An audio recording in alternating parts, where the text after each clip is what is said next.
Niché dans la province du Haut-Katanga, au sud-est de la République démocratique du Congo, le diocèse de Sakanya-Kipushi est bien plus qu'une simple circonscription ecclésiastique.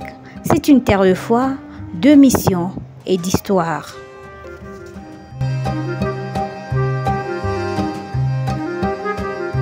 Fondé en 1925 comme préfecture apostolique d'une loi pour la supérieure, il a traversé les âges, devenant vicariat apostolique, puis diocèse, avant de prendre son nom actuel en 1977.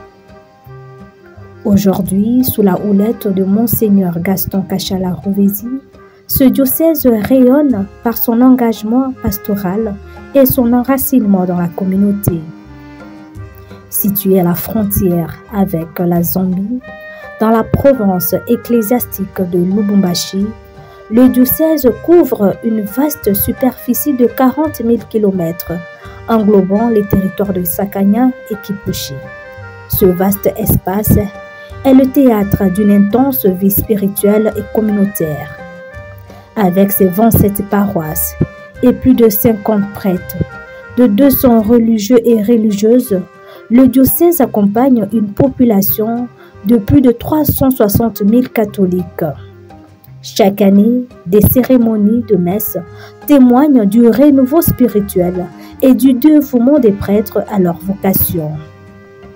En 2014, le diocèse a célébré son centenaire, une occasion de rendre grâce à Dieu pour les missionnaires salésiens, les fidèles et tous ceux qui ont contribué à faire de Sakanya-Kipushi un pilier de l'Église catholique au Congo. Le diocèse de Sakanya-Kipushi est une voix qui résonne dans le silence des collines, une lumière qui éclaire les chemins de la foi et une communauté qui avance unie vers l'espérance.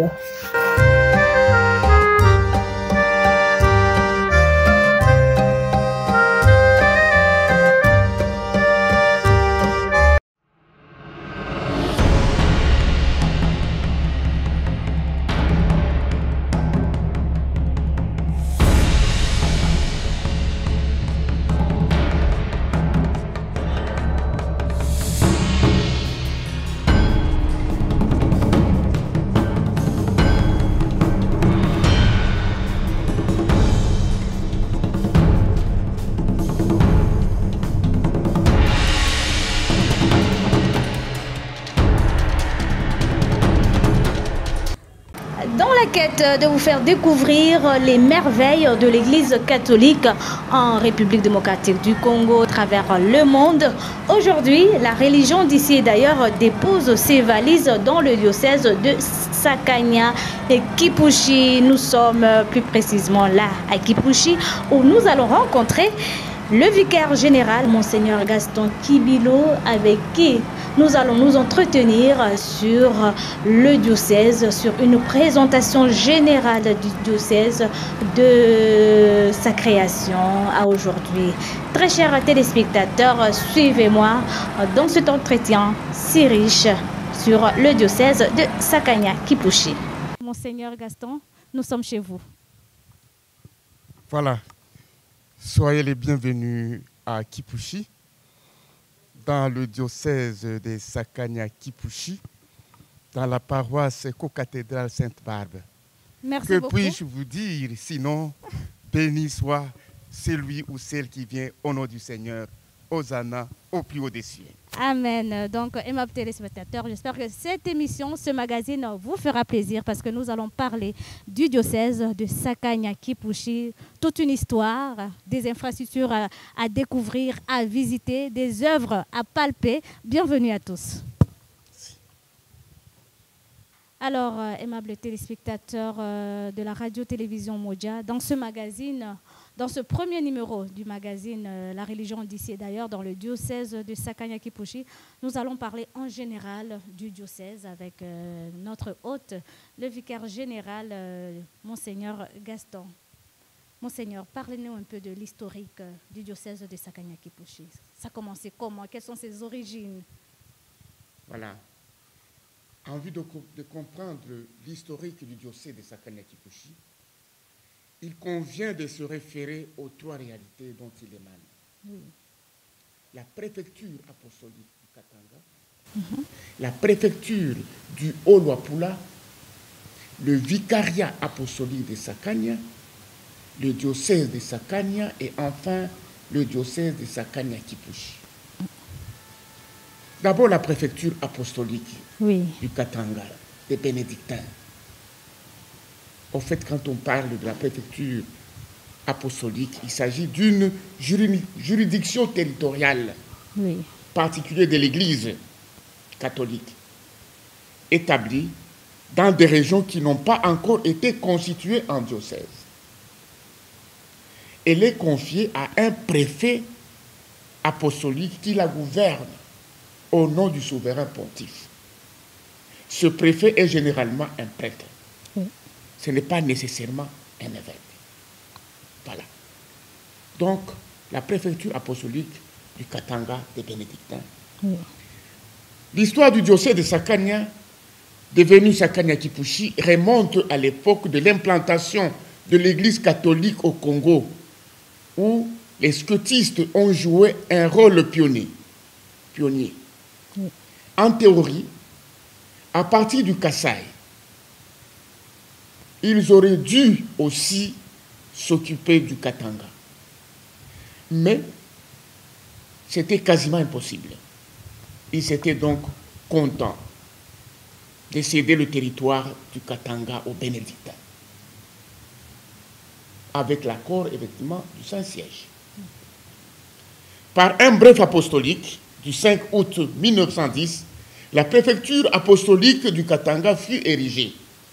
Et c'est donc Jean-Félix de Hemtine qui en devint le premier préfet apostolique. Le 13 août partent déjà les premiers bénédictins vers le Katanga. Avec la reprise du Congo par la Belgique en 1908, la Belgique voulait développer une instruction plus large, surtout en créant des écoles primaires et professionnelles dans les centres peuplés. Dans tout le Katanga, il n'y avait encore rien. Le ministre des colonies, Jules Rankin, contractait alors les frères des écoles chrétiennes et les capucins. Mais la pénurie du personnel ne leur permettait pas de s'y engager. C'est alors que le ministre contactera les Salésiens de Don Bosco dès 1909. La préfecture du Haut-Luapula des Salésiens. Les Salésiens auraient dû s'installer à Bunkeya. Mais comme le préfet Jean-Félix d'Hemtine avait le projet d'installer une mission avec une école en Gouba, et que les protestants des Garangaz y étaient déjà avant les catholiques, il réussit à convaincre le ministre d'installer les Salésiens au Luapula. Déjà avant leur départ, les Salésiens savaient qu'ils n'iraient pas à Bunkeya, mais à Elisabethville, chef-lieu du Katanga, qui venait d'être créé. De plus, le ministre voulait qu'il s'occupe de l'enseignement aussi bien des enfants blancs que des noirs de cette ville à l'état de naissance. Ce devrait être un enseignement officiel, ouvert aux parents de toutes les confessions religieuses. Et à Elisabethville, les fils de Don Bosco, au charisme d'éducation, donc sur les Salésiens, ont compris qu'outre l'aumônerie, ils pouvaient aussi, en dehors de l'enseignement, accomplir un travail pastoral.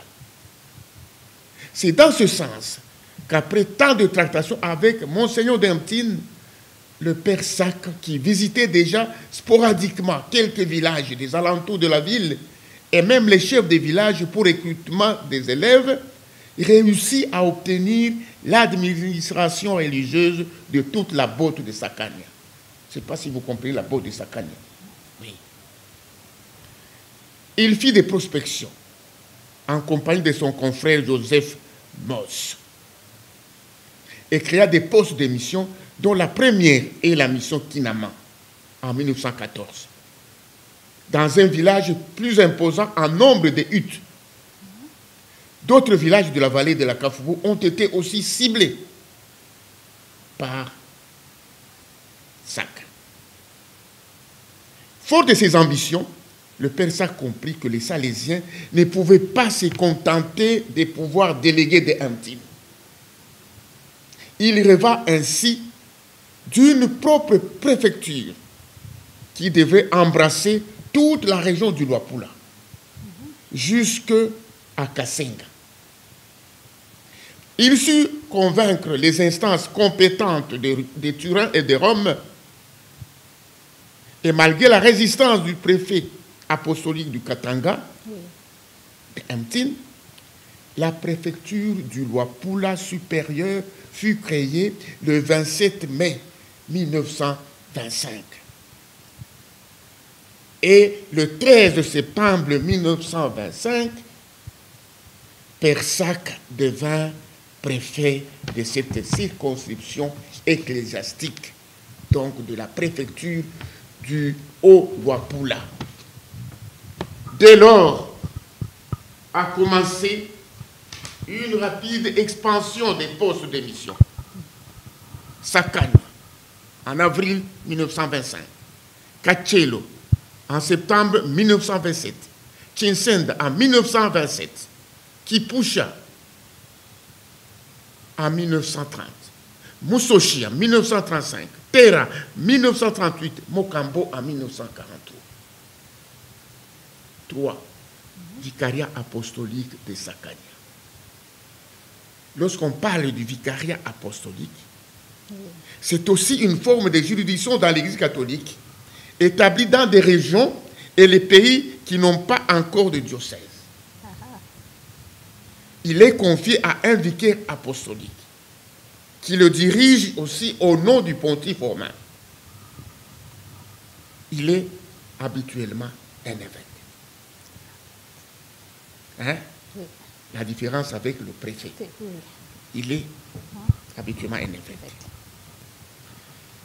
Le vicariat apostolique de Sakanya fut créé le 14 novembre 1939 par une décision pontificale, suite à quoi Monseigneur Saka a été élevé à l'épiscopat à la date du 7 avril 1940.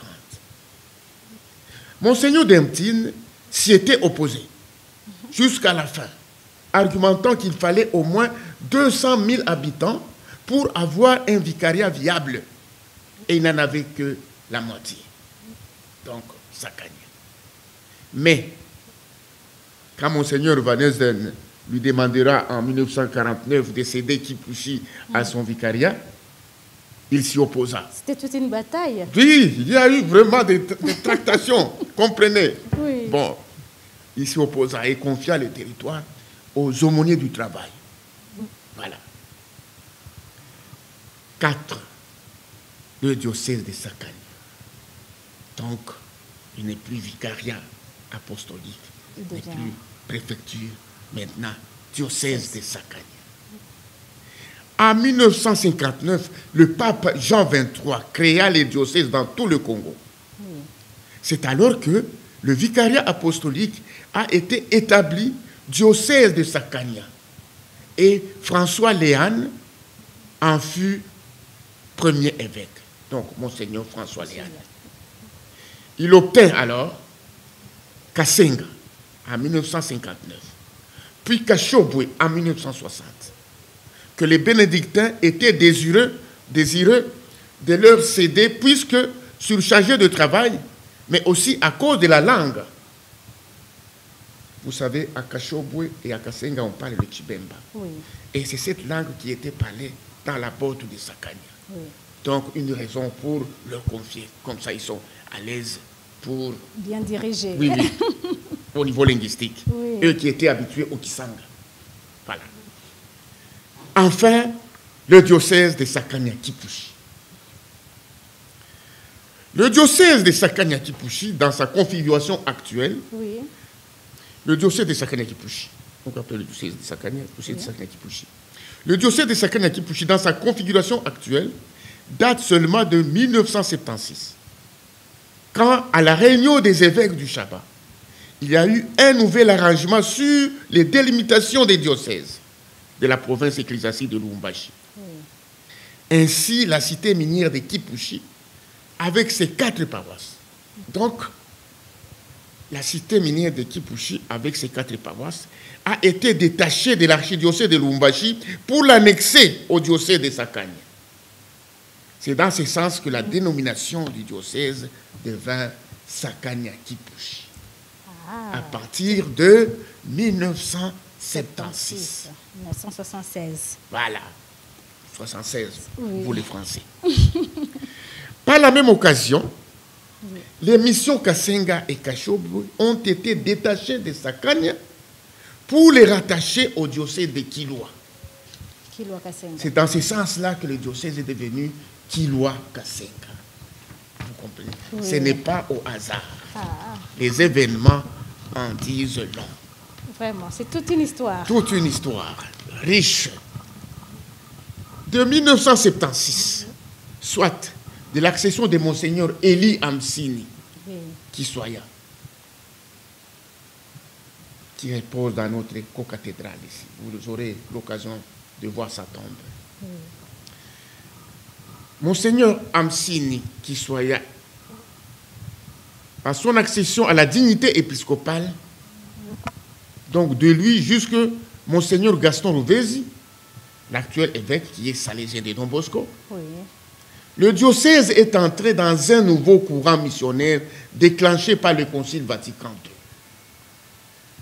Dans la perspective de ce dernier, l'Église, peuple de Dieu, devait reprendre ses assises sur ses enfants pour sa croissance. Et l'arrivée des évêques africains ou des fils autochtones portait déjà ce défi majeur. Des vocations de fils du terroir devaient être encouragées pour l'avenir et la croissance de l'Église locale. Alors, Monseigneur, pour ne pas aussi vous couper, le diocèse aujourd'hui de Sakanya Kipushi s'étend d'où à où géographiquement? Je veux vous le dire. Oui. Nous sommes en train de développer. Des nouvelles paroisses sont nées et continuent de naître pour les besoins de l'évangélisation. Parmi les récentes communautés érigées en paroisse, nous pouvons retenir dans le doyenné de Kasumbalesa. Nous avons la paroisse Saint-Jean-Bosco de Sodimiko en 1975, la Saint-Jean de Galilée de Kasumbalesa, Douane, en 1991, la Sainte Vierge Marie Fidèle de Kitotwe en 1999, la Saint-Jean-Marie Vianney de Nukoyo en 2010, la Saint-Marc de Lumata en 2018. Dans les doyennés de la Kafoubou, vous avez la paroisse Saint-Sacrement de Kilobélobé. Et dans les doyennés de Sakanya, la Saint-Antoine de Padoue. Là, ce sont des nouvelles paroisses qui sont nées après 1976.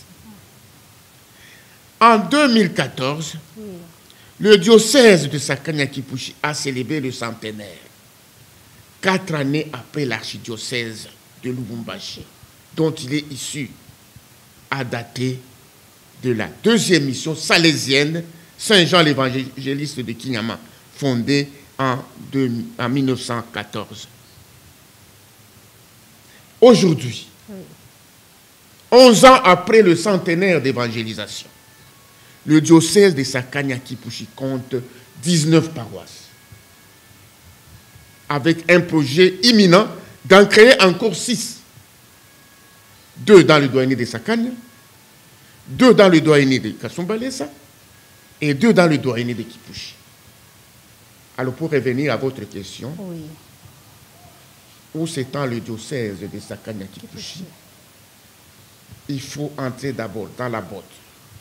Ce qu'on appelle la botte, à partir de Kasumbalesa, vous avez Mokambo, Sakanya, Kipushi, Kachelo, la frontière avec la Zambie. Nous avons le doyenné de la Kafoubou. Vous avez la Kafoubou, Samboa, Kilobélobé et Mission Kinyama. et enfin Kipushi avec les 4 paroisses. C'est comme si ça devient un diocèse triangulaire. Ah oui, oui, effectivement, effectivement. Et c'est compliqué pour comprendre. Oui. Et ceux-là qui viennent visiter les diocèses, Oui. ils n'ont jamais compris comment cette constitution du diocèse de Sakanya-Kipushi. Oui. Moi, je dis, bon, c'est ce qui fait aussi notre chance. Nous sommes autour de Lubumbashi. Nous avons déjà pris Lubumbashi en sandwich. Et puis nous sommes à côté de la Zambie. Vraiment. Et toutes les paroisses, hein, sauf peut-être la Kafoubou et Samboa, toutes les paroisses sont à la frontière avec la Zambie. Et les échanges sont prospères et parfois très enrichissants. Surtout que dans ce cadre-là, nous utilisons la langue tchibéma. Alors, parlons un peu des infrastructures. Oui. Quelles sont les infrastructures principales du diocèse et les œuvres? Voilà. Le diocèse de Sakanya-Kipushi a acquis tout au long de son histoire un patrimoine dont les infrastructures et différentes œuvres sont les signes remarquables. Oui. En voici quelques-unes. Nous avons d'abord les églises. Oui, Ça, c'est le premier patrimoine de l'église, effectivement. du diocèse. Les lieux de culte hérités des vaillants missionnaires salésiens sont aussi importants que l'ardeur de leur foi. Qu'est-ce que je veux dire?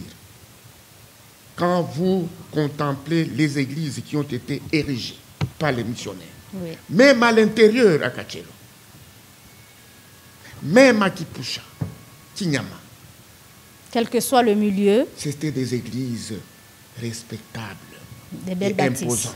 Et cela montrait la foi. C'est quand on a la foi en Dieu qu'on peut comprendre que nous devons d'abord soigner les édifices des églises.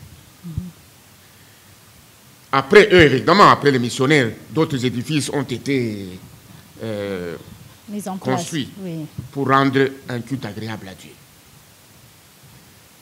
Deuxième patrimoine,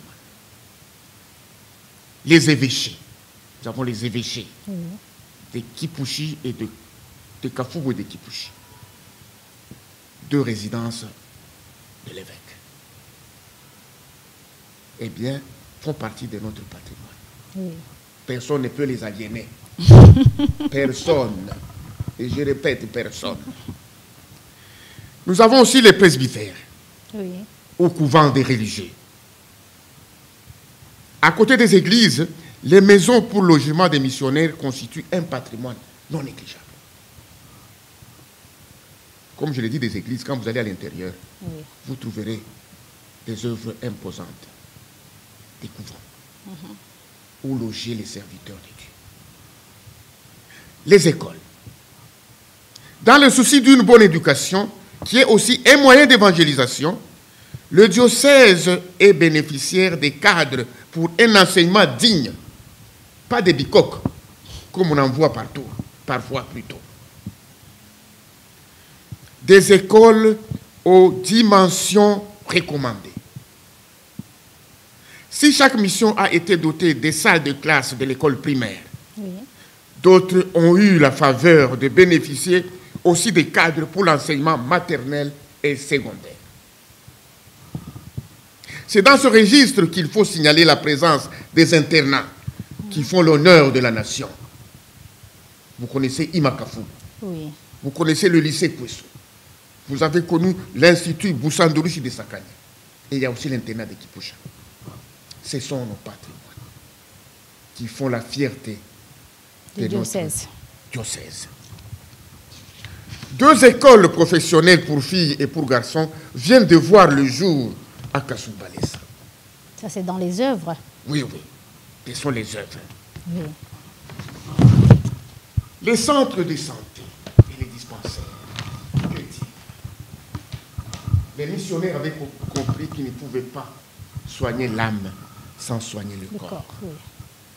Voilà pourquoi partout où ils sont passés, ils ont laissé des centres de santé et des dispensaires.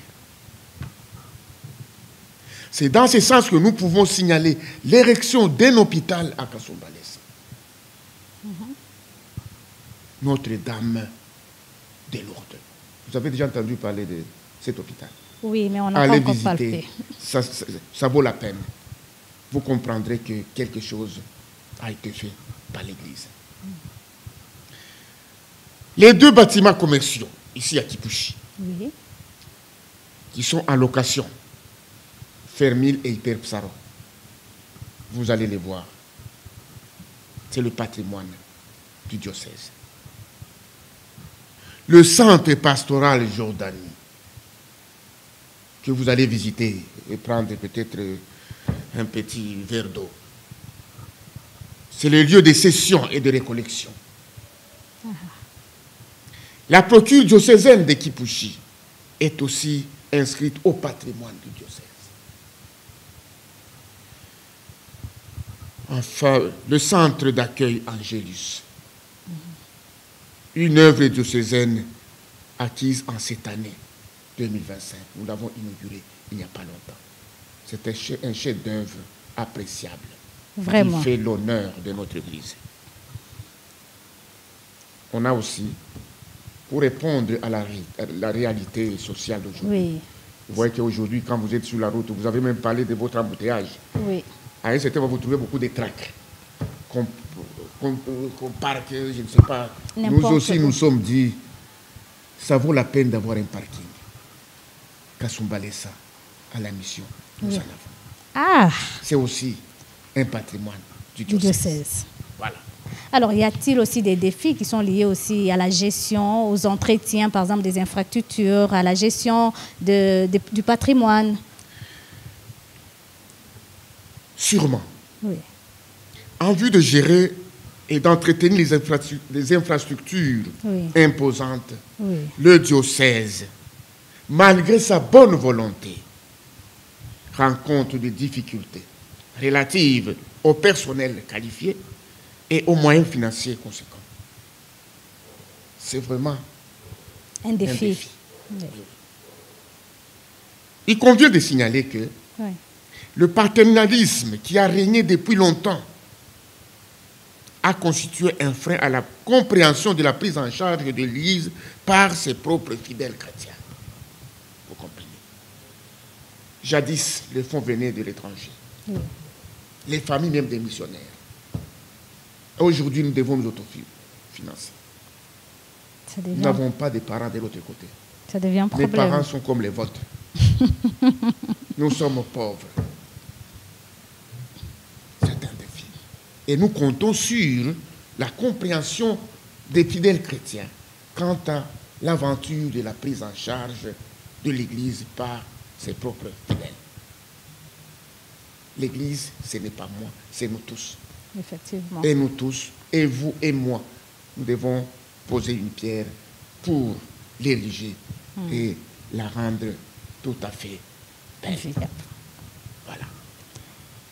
Toujours dans le diocèse, quelles sont les différentes congrégations qui œuvrent? Outre les diocésains, Oui. les prêtres diocésains, Oui. dont vous connaissez le charisme, c'est le clergé local. Oui, oui. Comme moi, je me présente prêtre diocésain. Outre le clergé diocésain, Oui. le diocèse de Sakanya-Kipushi bénéficie de l'apport des congrégations religieuses masculines et féminines dans l'œuvre pastorale. Les congrégations masculines, elles sont au nombre de 5. Nous avons les ancêtres, les Salésiens des Don Bosco. Les Salésiens des Don Bosco, dont le charisme et l'encadrement de la jeunesse, Oui. selon l'esprit des Don Bosco. Ils sont dans la botte de Sakanya, que j'ai décrit. Dans la vallée de la Kafoubou, où ils entretiennent une maison de formation à Kanseboula.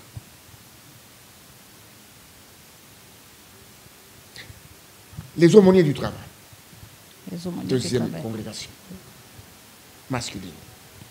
Leur charisme étant d'humaniser et de sanctifier les milieux de travail, ils sont dans les paroisses de Kipushi, de Lumata et de Sodimiko. Ils s'intègrent aussi dans l'enseignement. La congrégation des Pères du Saint-Sacrement Leur charisme est l'Eucharistie bien célébrée, bien adorée et bien vécue. Vous connaissez l'Eucharistie? Oui. Voilà. Bien célébrée, bien adorée et bien vécue. C'est l'Eucharisme. Ils sont dans l'une des nouvelles paroisses, la Saint-Sacrement de Kilobé-Lobé. Ah. Vous connaissez le village Kilobé? Lobé-Lobé. Oui, oui. Voilà. Les pères missionnaires claretins, Les Carétins. c'est encore une congrégation Congrégation. à l'œuvre chez nous. Oui. Et ils sont dans la communauté Saint-Jean-Paul II, une quasi-paroisse de Kasumbalesa. N'est pas encore érigée en paroisse. Oui. Bientôt. C'est en cours. C'est en cours. Leur charisme est d'être au service de la parole de Dieu à la manière des apôtres. Ils font de la formation des catéchistes et la formation permanente à la vie religieuse leur cheval de bataille. Cinquième, Oui. les Xavériens, frères Xavériens. Leur charisme étant aussi l'éducation, ils sont dans l'enseignement. Le noviciat est basé ici à Kipushi. Nous allons passer par là. Vous allez voir. Les congrégations féminines, Oui. Donc, c'est déjà les Salésiennes.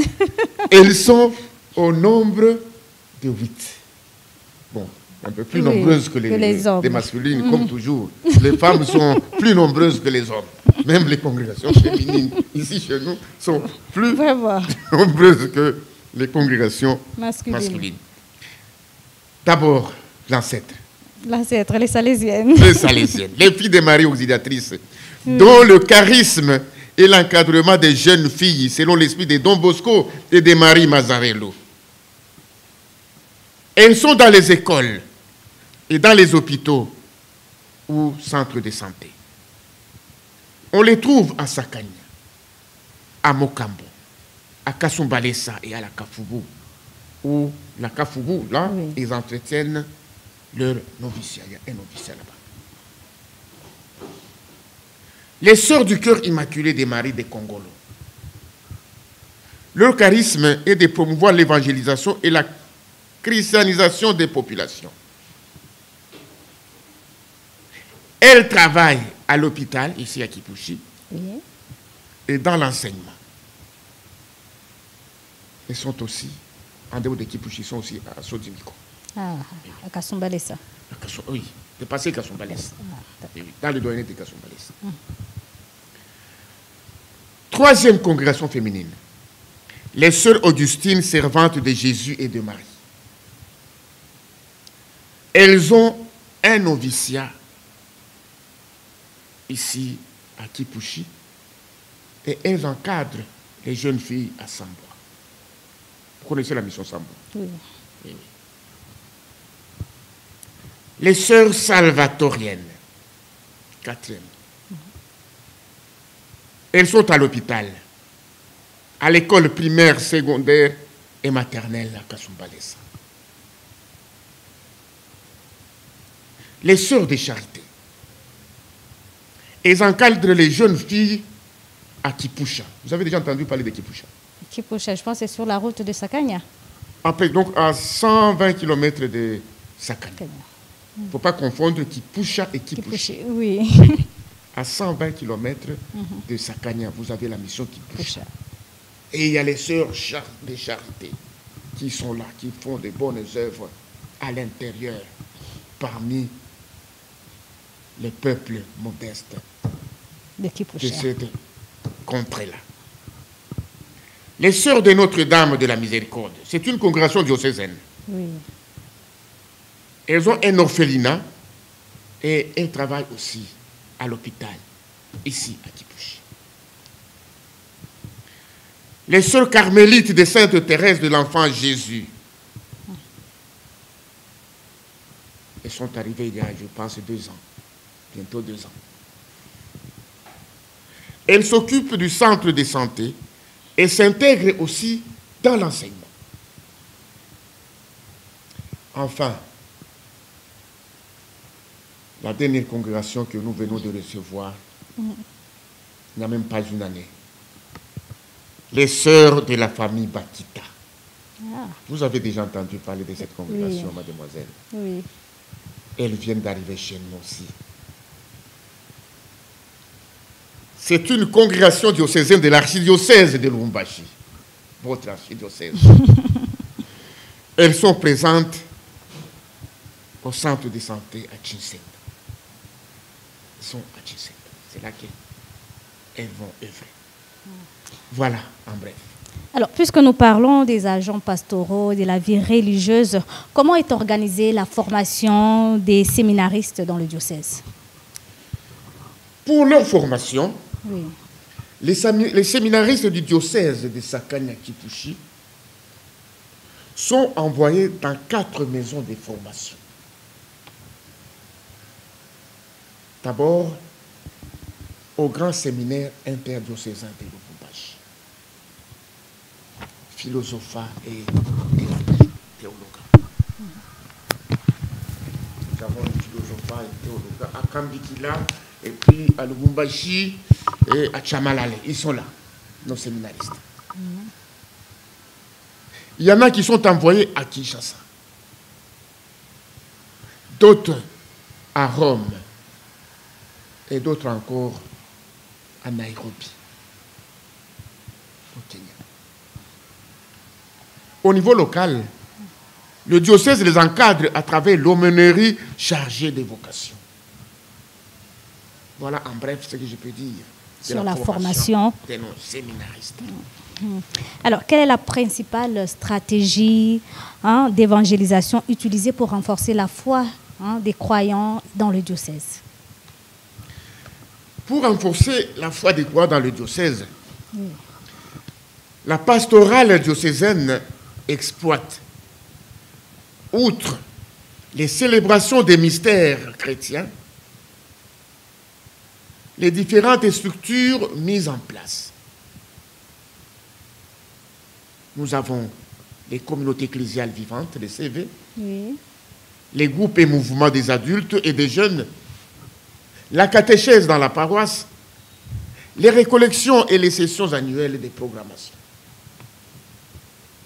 Pour les jeunes, il faut souligner les journées diocésaines de la jeunesse comme stratégie de renforcement de la foi de nos jeunes.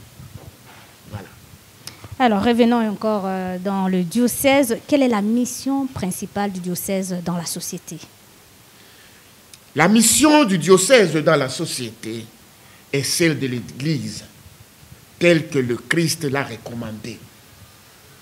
Le devoir que le Christ a donné aux apôtres et à l'Église.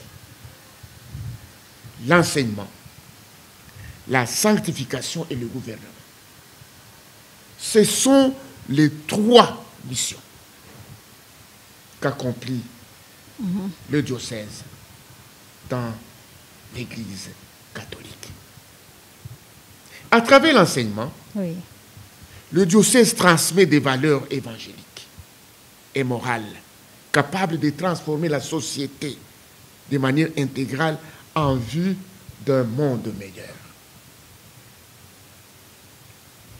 Si nous suivons et accomplissons ce que le diocèse donne comme enseignement, Oui. nous allons créer un petit paradis au diocèse de Sakanya-Kipushi. Le diocèse, par différents sacrements, les sacramentaux, Oui. nous conduisons les hommes et les femmes à la sanctification. Et quant au gouvernement, Oui. il est une manière de proposer une gestion de la population chrétienne en se référant à la hiérarchie et en ayant pour code l'amour de Dieu et du prochain. Surtout. Voilà, ce sont les 3 fonctions qui constituent la mission principale du diocèse, dans la société. comme de l'Église, dans la société. C'est ce que Jésus lui-même a fait des hommes vivants sur cette terre. Oui. Et il continue à nous encourager et à nous fortifier pour que nous puissions le faire aussi, tel qu'il a dit, je suis avec vous jusqu'à la fin des temps. Donc, je revenais à ma question. Comment est-ce que le diocèse soutient-il les jeunes dans leur engagement religieux? En vue de soutenir les jeunes et encourager leur engagement religieux, le diocèse les encadre dans différents groupes et mouvements de jeunesse. Nous avons ici, chez nous, les Kiro, les scouts, Kizito Anuarite, les amis de Dominique Savio, les légionnaires juniors, les lecteurs jeunes, les acolytes, les chorales et les groupes de vocation. Voilà les cadres dans lesquels les jeunes sont encadrés. Il convient de signaler aussi les CV des jeunes qui existent, les récollections, les plans de jeux qui sont organisés en collaboration avec les Salésiens, les messes des jeunes. Et dans nos écoles catholiques, les jeunes sont aussi initiés au mystère chrétien par les messes organisées au cours de l'année. Donc, par exemple, la messe de l'Esprit Saint à l'ouverture et la messe des clôtures. Il y a aussi des célébrations telles que, par exemple, les mercredis des cendres. Ici, chez nous, à Sainte-Barbe, nous organisons 5 messes pour l'onction des cendres. C'est aussi une façon d'encadrer les jeunes et de leur apprendre à être les amis de Dieu. Voilà. Alors, comment est-ce que les enseignements catholiques influencent-ils la vie au quotidien des fidèles? Qu'est-ce que je peux dire? Eh bien, à travers les enseignements reçus, les enseignements que nous donnons, les fidèles essayent de s'engager à vivre les valeurs chrétiennes. Nous donnons la ligne, nous donnons les enseignements. Et les chrétiens essayent de vivre l'évangile. Et à travers les enseignements, ils essayent aussi, tant qu'ils le peuvent, de craindre les péchés et de craindre Dieu pour être au service du prochain. Voilà. En principe, c'est l'enseignement catholique tel qu'il est dispensé. Bon, pour ceux qui comprennent, ils ne peuvent que changer leur vie. Voilà, aimables téléspectateurs, vous suivez le magazine La Religion d'ici et d'ailleurs, et là nous sommes en train de nous entretenir avec le vicaire général du diocèse de Sakanya-Kipushi, Monseigneur Gaston, avec qui nous parlons du diocèse en général. Alors, Monseigneur, quelles sont les différentes célébrations les plus marquantes qui sont organisées dans le diocèse? Le diocèse de Sakanya-Kipushi, comme partout ailleurs, est assidu aux célébrations eucharistiques dominicales telles que l'Ordo le prévoit. On retiendra l'engouement habituel et annuel pour les grandes fêtes liturgiques où l'occasion est offerte aux fidèles de recevoir différents sacrements. Les fêtes patronales de chaque paroisse sont aussi des moments précieux pour exprimer la foi en communauté. Et la plupart du temps, autour de l'évêque qu'on invite à cette occasion pour donner les sacrements des confirmations. L'ouverture et la clôture des 2 mois dédiés à Marie, le mois d'octobre et le mois de mai. Eh bien, la clôture, l'ouverture et la clôture sont honorés par des célébrations un peu particulières. Pour honorer la famille, notre trésor, il a été institué depuis 2016 une journée diocésaine de famille, de mariage et famille, chaque dernier dimanche du mois d'août. Donc le dernier dimanche du mois d'août, oui. partout, dans le diocèse, on célèbre La famille. De la famille, mariage et famille. Au début, de tous les, on a fait à Kipushi pour toutes les paroisses du diocèse. Après, nous avons commencé à changer compte tenu des difficultés de déplacement. Bon, on le fait parfois par doyenné ou en paroisse. C'est une grande manifestation. Lors de la fête du patron des laïcs congolais, et le patron c'est Bakanja, c'est le patron des laïcs. Oui. Autour du 12 août, le KCC organise une célébration d'ensemble pour honorer, conscientiser, éveiller le laïc. Voilà. Alors, puisque vous êtes dans une localité où il y a beaucoup de traditions, comment est-ce que l'Église concilie les traditions et la liturgie? Les traditions et la liturgie. Oui. L'intégration des traditions locales dans la liturgie Oui. et les pratiques catholiques peut être relevée dans le rite zaïrois qui est célébré chez nous en Swahili. Vous avez déjà suivi la messe en rite zaïrois, oui. Franchement, vous sentez que la tradition trouve sa place. Oui. Ainsi, par exemple, l'invocation des ancêtres, au cœur droit, entre autres, nous introduit dans un contexte traditionnel qui prône la communion avec l'au-delà. Nous pouvons aussi signaler plutôt la considération du mariage coutumier dans le processus de la célébration des noces religieux. On en tient compte. Quand tu n'as pas payé la dot, tu ne peux pas célébrer le mariage religieux. Voilà. Dans notre diocèse, nous pouvons relever l'usage de la langue du milieu. Qui est purement traditionnel. Le Tshibemba. Bon, au diocèse, nous avons comme langue liturgique, nous avons le français, nous avons le swahili et le Tshibemba. Alors, l'usage du Tshibemba, par exemple, avec ses particularités comme une intégration de la tradition. Ainsi, par exemple, dans un rite inculturé du mariage, les parents donnent aussi quelques conseils aux fiancés. Donc le célébrant donne la parole aux parents.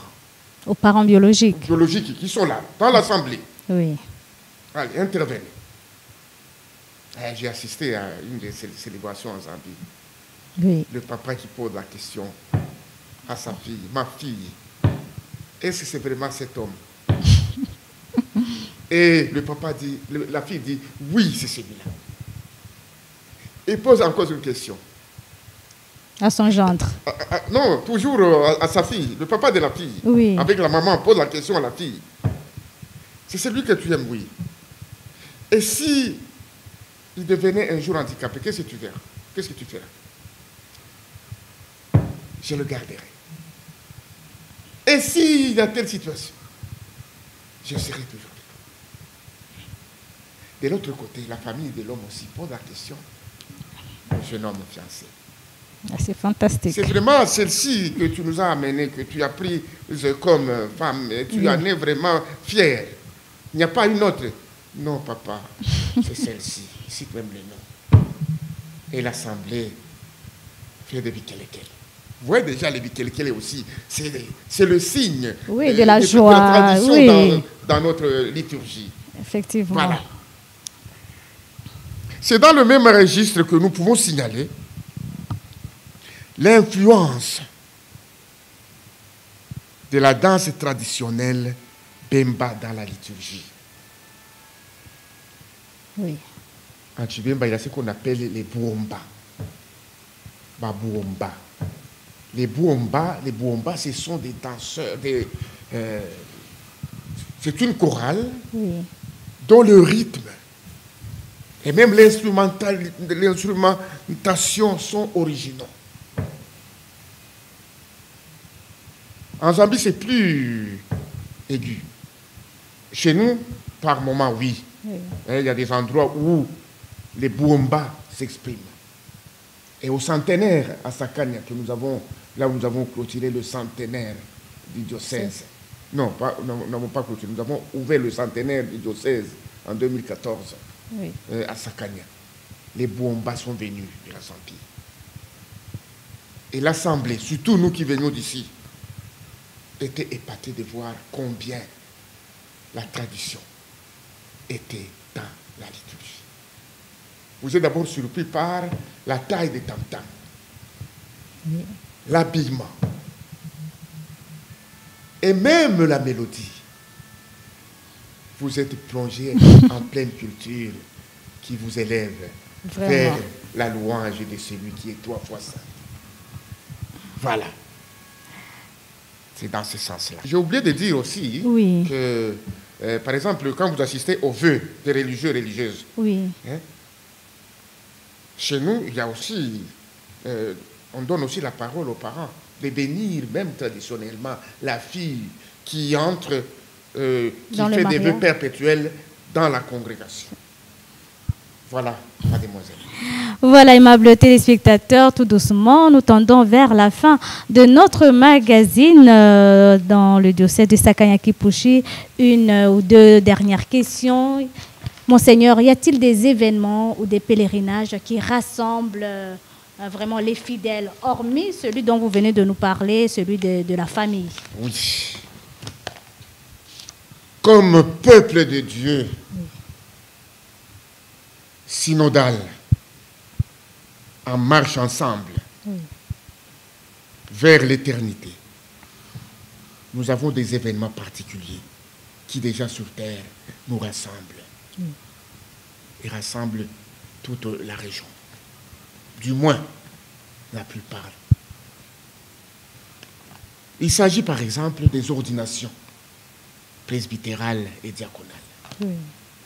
Nous nous retrouvons ensemble de toutes les régions parce que le prêtre qu'on va ordonner, c'est le serviteur de l'Église et du diocèse.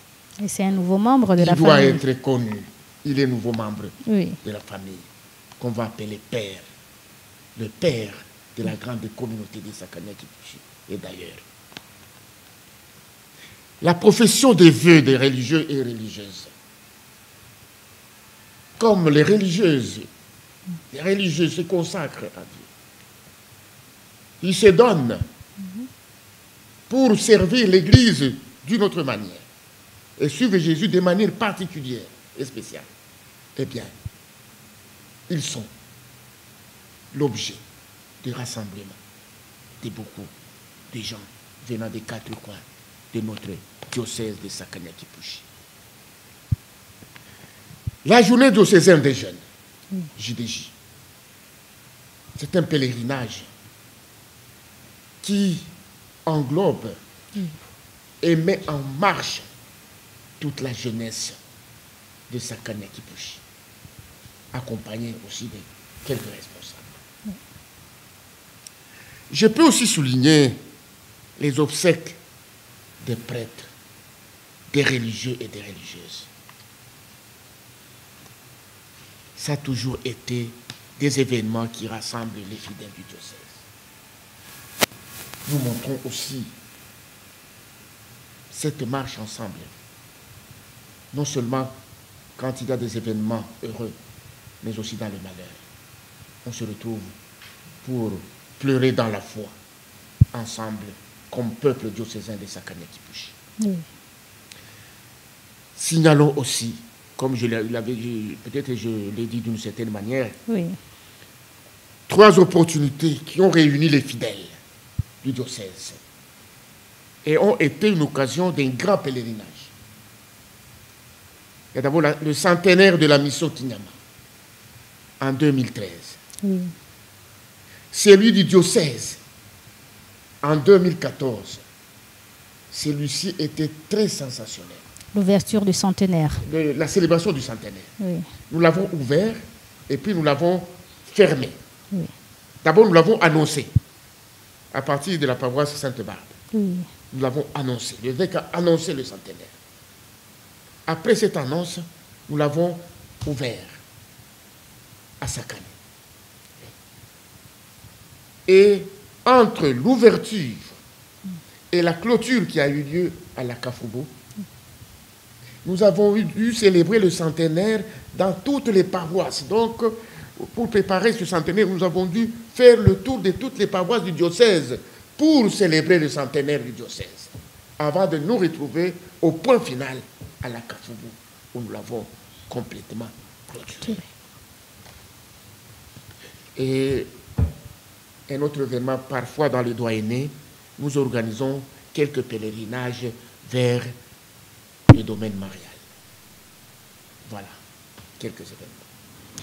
Ce n'est pas la fin, sans doute que nous sommes en train d'y réfléchir encore pour enrichir notre catalogue des événements de pèlerinage. Parlez-nous un peu des différents évêques qui se sont succédés dans le diocèse de Sakane-Akipushi. Comme l'historique nous l'a montré, avant d'être érigé en diocèse, l'aire pastorale de Sakane fut d'abord une préfecture avec comme préfet apostolique Monseigneur Joseph Sac. Ensuite, il fut un vicariat apostolique dirigé successivement par Monseigneur Sac et Monseigneur René Van Eusden et François Léane. Le diocèse de Sakane a été créé en 1959, comme on l'a dit. Il est devenu le diocèse de Sakane-Akipushi en 1976 et en tant que tel, il a été dirigé par 3 évêques. Monseigneur François Léane, de 1959 en 1973, avec comme devise Ut unum Sint. Que tout soit un. Qu'il soit un. Qu'il soit un. Monseigneur Élie Amsini Kisoya, de 1975 en 2001, avec comme devise Caritas Patiens Est, qui veut dire la charité et patiente. Enfin, Monseigneur Gaston Rouvézy, de 2004 jusqu'à nos jours, avec comme devise Omnia Factus Omnibus. Paul dit, je me suis fait tout à tous. Fait tous à tous. En dehors de ces pasteurs propres du diocèse, il faut signaler les figures d'administrateurs apostoliques lors des vacances du siège épiscopal. Il s'agit de archevêque Eugène Kabanga, de 1973 à 1975. Donc quand M. Léane est parti, le siège était vacant, il fallait le gérer, c'est Monseigneur Kabanga, jusqu'à la nomination au sac de Monseigneur Amsini Kisoya. Il y a aussi Monseigneur Floribert Songasson d'archevêque, de 2001 à 2004. Quand Monseigneur Amsini a été retraité, était en pension, le siège épiscopal était vacant. C'est Monseigneur Songasson qui l'a administré jusqu'à l'avènement de Monseigneur Gaston Rouvézy.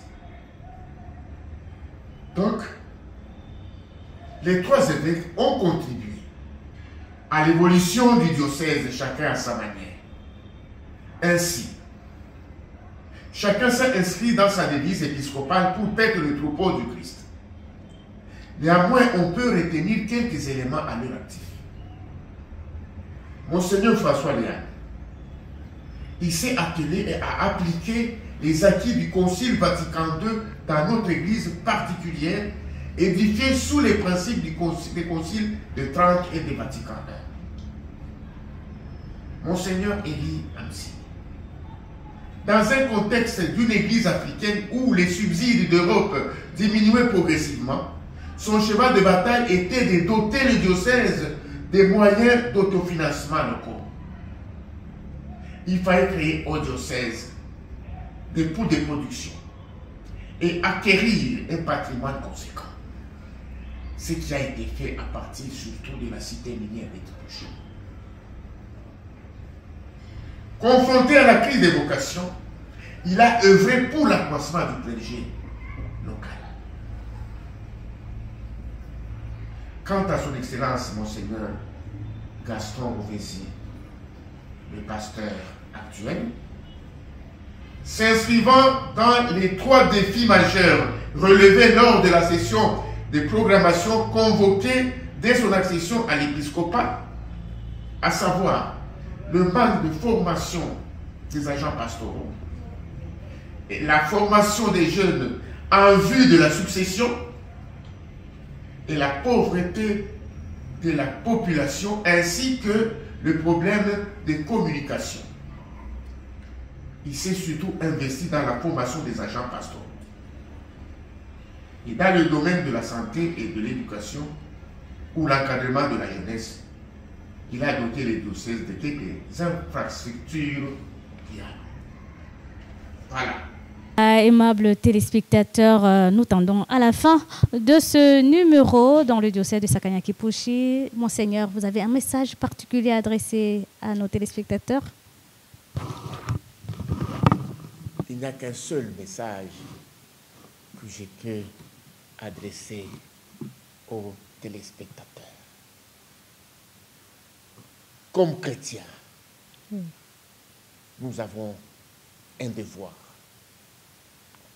Non seulement au niveau de l'Église universelle, non seulement au niveau de l'Église locale, comme diocèse, non seulement au diocèse, même en paroisse, dans les CV et dans les familles, c'est d'accomplir le devoir. Vous connaissez, vous savez, quand nous avons été à l'école, il y avait un cahier très important et très intéressant. Et vous savez c'est quel cahier? Cahier de devoir. Le devoir qu'on vous donnait. Vous ne pouvez pas être tranquille tant que vous n'avez pas fini le devoir. Et même le jeu devient aigre. Vous avez toujours dans la tête le devoir. Et le devoir que nous avons, qui fait le fondement même de l'Église et même des diocèses, qui motive notre engagement et notre baptême, ce sont les 3 fonctions. Enseigner. Chers téléspectateurs, je vous prie de faire attention aux enseignements de l'Église et de les mettre en pratique. Deuxième devoir, sanctifier. Chers téléspectateurs, membres de la grande famille du peuple de Dieu, malgré tout, nous sommes appelés à sanctifier et à être sanctifiés par les sacrements et les sacramentaux. Ne les négligeons pas. Mettons-nous en ordre si nous avons des empêchements. C'est une voie qui nous aide à bien vivre la vie de Dieu. Et enfin, le gouvernement. Notre 3e devoir, c'est gouverner et être gouverné par la loi de Dieu, la loi de l'amour. Surtout en ce pays où la tendance de division est toujours courante. Le Christ nous donne son gouvernement, un gouvernement d'unité. Et ce gouvernement, c'est lequel? C'est celui dont le code est l'amour.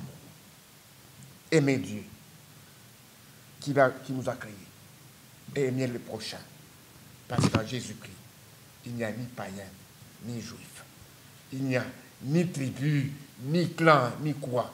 Nous sommes tous fils d'un même Père. Dieu notre Père en Jésus-Christ, notre Seigneur, qui est mort pour nous tous, sans distinction des races. Voilà. Voilà, aimables téléspectateurs, c'est par ces mots que nous vous disons merci d'avoir été à notre écoute, de nous avoir suivis. Nous sommes dans le diocèse de Sakanya-Kipushi. Ça, c'est juste le premier numéro parce que nous avons beaucoup à découvrir. Nous allons palper, nous allons visiter des chefs-d'œuvre que nulle part ailleurs que vous verrez. Restez à l'écoute, mais restez aussi captivés par nos ondes de la radio-télévision Umoja. Merci beaucoup et bonne suite de programme chez vous.